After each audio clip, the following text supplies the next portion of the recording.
Tiga hal dalam refleksi filosofi pendidikan nasional oleh Ki Hajar Dewantara.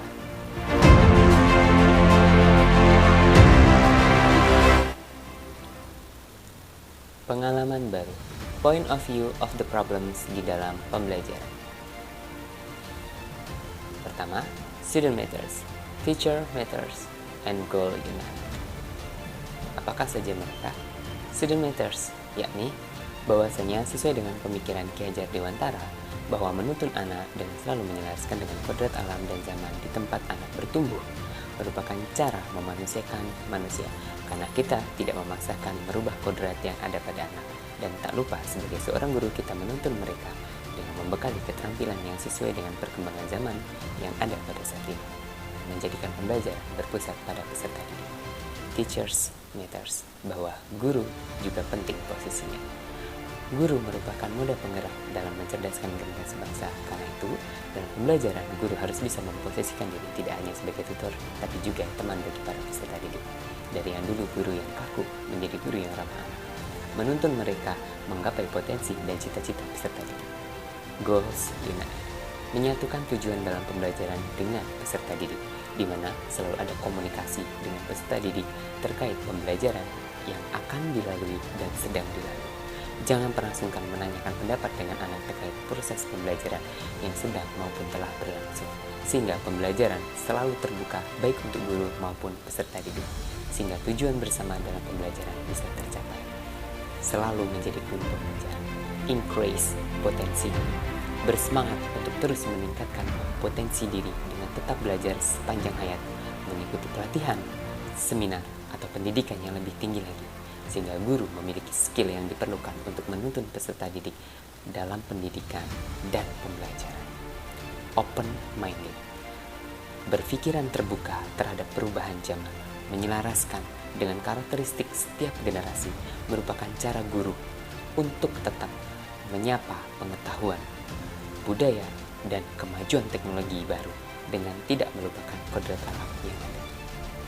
Self-love, mental health seorang pendidik kalah pentingnya dalam pendidikan dan pembelajaran.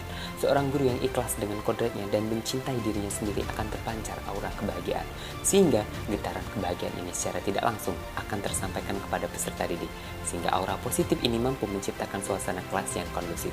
Seperti pepatah mengatakan, yaitu hasirah, mencintai diri sendiri bukanlah sesuatu kesombongan dan keegoisan, namun hal itu terjadi secara alamiah, atau dalam Islam disebut kodrat. Dengan adanya konsep mencintai diri sendiri, kita tidak akan mengambil keputusan yang akan merusak apa yang telah Allah berikan kepada kita. Proses pembelajaran dan suasana kelas yang mencerminkan pemikiran Ki Hajar Dewantara, atau di sini saya sebut dengan a happy class, everyone is matters. Sebuah konsep kelas yang mengedepankan bahwa semua elemen dalam kelas merupakan bagian penting dalam proses pembelajaran, di mana seorang guru yang bertindak sebagai pendidik jangan pernah melupakan bahwa kita menuntun anak-anak kita untuk mencapai yang diinginkannya dalam hal yang positif, sehingga pendapat mereka juga patut kita dengar, dan mereka juga harus tahu siapa kita di mata mereka, sehingga pembelajaran yang berfokus pada anak menjadi sangat krusial, karena memang sudah jadi tugas kita untuk mencerdaskan generasi bangsa, sehingga tercipta pembelajaran yang bahagia, kreatif, inovatif, terbuka, dan tentunya tetap menjaga adab dan etika. Sehingga hal tersebut menciptakan lingkungan yang saling menghormati dan kelas yang mendengarkan semua pendapat dari komponen kelas dan mencari jalan keluar bersama dalam setiap masalah. A happy class is a class that recognizes everyone is matters. Kesimpulan, refleksi filosofi pendidikan nasional oleh Ki Hajar Dewantara yakni pendidikan yang bertujuan untuk menuntun segala kodrat yang ada pada anak agar mereka dapat mencapai keselamatan dan kebahagiaan yang setinggi-tingginya, di mana pendidikan dan pengajaran tidak mengingkari asas kemerdekaan, kodrat alam, kodrat zaman, kebudayaan, kebangsaan, dan kemanusiaan yang menjadikan peserta didik yang merdeka, yakni manusia yang hidup, lahir, atau batinnya tidak bergantung kepada orang lain, akan tetapi bersandar atas kekuatan sendiri, sehingga peserta didik bertumbuh secara utuh agar mampu memuliakan dirinya dan orang lain, dan menjadi pembelajar yang mandiri. Terima kasih, saya Agus Munir, SPD dari SMP Negeri 7 Penukal Kabupaten Penukal Abab, Lematang Ilir, Sumatera Selatan. Terima kasih atas perhatiannya.